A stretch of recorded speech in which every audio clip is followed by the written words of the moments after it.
नमस्ते।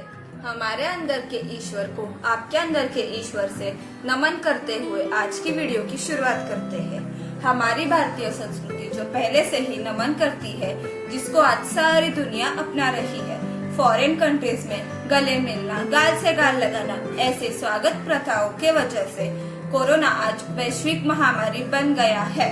हमारे भारत देश में कोरोना का फैलाव कम रेशो में है, क्योंकि हमारी भारतीय संस्कृति जिसके सामने आज बाकी देशों की संस्कृति भी झुक गई है। Newspapers, news channels, social media, radio, इन सब पे तो कोरोना से हुई मौतें, आर्थिक नुकसान, ऐसी सारी निगेटिव बारे में ही चर्चा हो रही है। लेकिन आज हम आपको दिखाने जा रहे हैं कोरोना के हुए पॉजिटिव इफेक्ट्स। मेरे व्यू के हिसाब से तो कोरोना ये निसर्ग ने इंसान को दी हुई एक चेतावनी है। अगर इंसान निसर्ग की घड़ी को अपने हिसाब से मोड़ने लगेगा तो निसर्ग भी अपने रंग आजमाएगा ही ना। To Ayurveda and yoga. विश्व के बड़े बड़े डॉक्टर्स कोरोना से बचने के लिए आयुर्वेदिक होम रेमेडीज का सुझाव दे रहे हैं, जिसे हम भारतीय पहले से ही यूज करते आ रहे हैं, जैसे कि हल्दी का दूध, गर्म पानी, काढ़े, तुलसी आदि। योगा जो अपने भारतीय संस्कृति की जड़ है, जिसे हमारी इम्यूनिटी पावर बढ़ती है। इसीलिए तो सारे देश योग साधना के मार्ग पर चल रहे हैं। Early to bed, early to rise makes a man healthy, wealthy and wise, ऐसे हमारे धर्मशास्त्र में लिखा है, जिसे आज पूरी दुनिया इम्यूनिटी बूस्टर के तरह यूज कर रही है। Back to cleanliness. Cover your face, wash your hands frequently, don't speak anywhere, social distancing, यही कोरोना के रामबाण उपाय बताए जा रहे हैं। फ्यूचर में यही आदतें अगर हम कंटिन्यू करेंगे तो कोरोना जैसी कई महामारियां हमें छू भी नहीं सकेगी। इसीलिए कोरोना हमें अच्छी आदतें लगा रहा है और हमें बहुत एक अच्छी मेंटेन हाइजीन लाइफस्टाइल की ओर बढ़ा रहा है। Back to Indian homemade food. घर में रहो, स्वस्थ हो। इसका मतलब हम बाहर से कुछ ऑर्डर नहीं कर सकते या बाहर कुछ खाने नहीं जा सकते।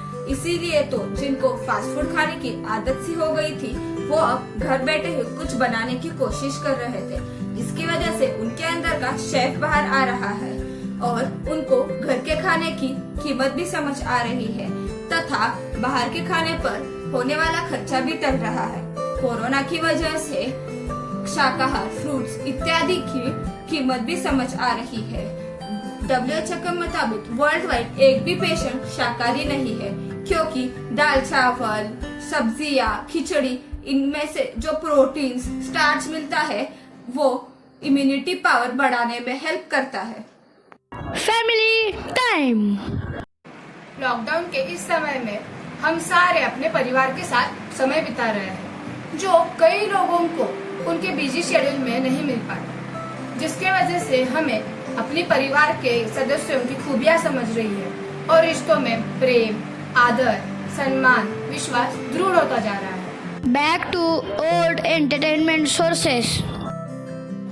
लॉकडाउन के इस समय में नेटफ्लिक्स, अमेजॉन प्राइम मूवीज इसकी जगह रामायण, महाभारत, लूडो, पत्ते, कैरम ऐसे इंडोर गेम्स ने ले ली है, जो आज के जमाने में पीछे छूट गए थे।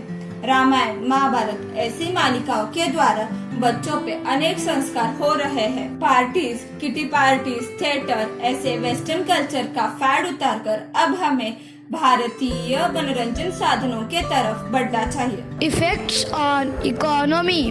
लॉकडाउन के इन हफ्तों में हमारे काफी खर्च कम हो गए हैं, जिसका हमारे घर की इकोनॉमी पर पॉजिटिव इफेक्ट हो रहा है।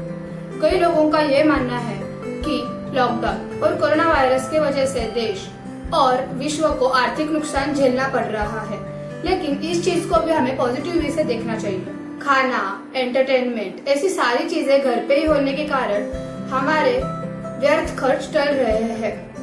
अगर हम हमारे बालकनी में ही टोमेटो, मेथी, कोथिंबीर, कड़ी पत्ता आदि सब्जियां उगाना शुरू कर देंगे तो हमें सब्जी लेने के लिए भी किसी पे निर्भर नहीं रहना पड़ेगा।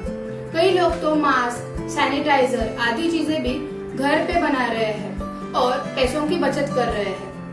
कोरोना और लॉकडाउन के दौरान वर्क फ्रॉम होम ये नया कंसेप्ट सामने आया है, जिसके वजह से हम घर बैठे ही काम कर सकते हैं और बाहर जो बेरोजगार व्यक्ति है उनको भी काम मिलने में सहायता होगी। भविष्य में अगर वापस ऐसी आपत्ति आई तो हम हमारा घर अच्छे से चला पाएंगे।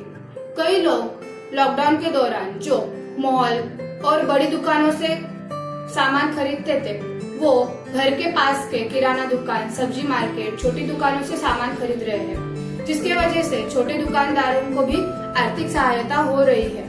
ऑनलाइन ट्रांजैक्शंस भी बढ़ गए हैं। Effects on environment. दुनिया का सबसे बड़ा लॉकडाउन मतलब सभी फैक्ट्री, शॉप्स, मार्केट और बड़े बड़े मंदिर भी बंद हो गए हैं। ट्रांसपोर्टेशन, कंस्ट्रक्शन वर्क्स भी थम गए हैं। सभी लोग अपने अपने घरों में बंद हैं।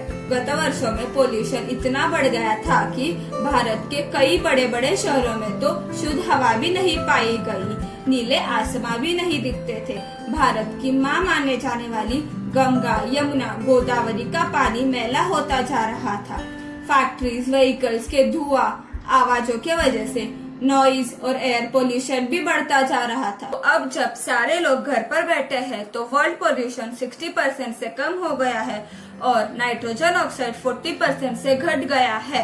नीले आसमां की चादर फिर से फैल रही है। हमारे नदियों का पानी स्वच्छ और सुंदर हो रहा है।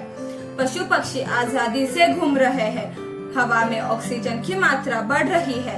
ओजोन लेयर भी बढ़ रही है। ओडिशा भी, जहाँ पहले प्राणी भीड़ की वजह से बाहर आने के लिए डरते थे, वही अभी ऑलिव रेडली टर्टल ने हजारों अंडे दे दिए हैं। E-learning. परदेशों में जो आज तक चलता आ रहा था वो आज भारत में भी पॉसिबल हो गया है। सभी की एग्जाम्स कैंसिल होने के बावजूद भी सभी के ऑनलाइन लेक्चर्स कंडक्ट हो रहे हैं। बच्चों को एप्स और लिंक द्वारा घर बैठे ही होमवर्क दिया जा रहा है। यहाँ तक कि सरकार के कामकाज भी ऑनलाइन वीडियो कॉन्फ्रेंसिंग द्वारा हो रहे हैं। इस टेक्नोलॉजी का उपयोग करके हम घर बैठे ही जब जी चाहे जो चाहे सीख सकते हैं। ई लर्निंग द्वारा पेन्स, पेंसिल्स, बुक्स, चॉक ऐसे बहुत सी मटेरियल की भी बचत हो रही है। ऐसे पॉजिटिव बातों पे गौर करेंगे तो लॉकडाउन हमें एक सुवर्ण संधि नजर आएगी। इस समय हम छोटी छोटी बचत करके हमारे घर की अर्थव्यवस्था मजबूत कर सकेंगे। अच्छी आदतें लगाकर भविष्य में आने वाली कोरोना जैसे महामारियों से हम बच सकेंगे। कोरोना हमें ऐसे कई अहम बातें सिखाकर जा रही है। इस समय हम एकता से रहकर प्रेम, आदर, सम्मान बढ़ाए रखने की आशा रखती हूँ। धन्यवाद।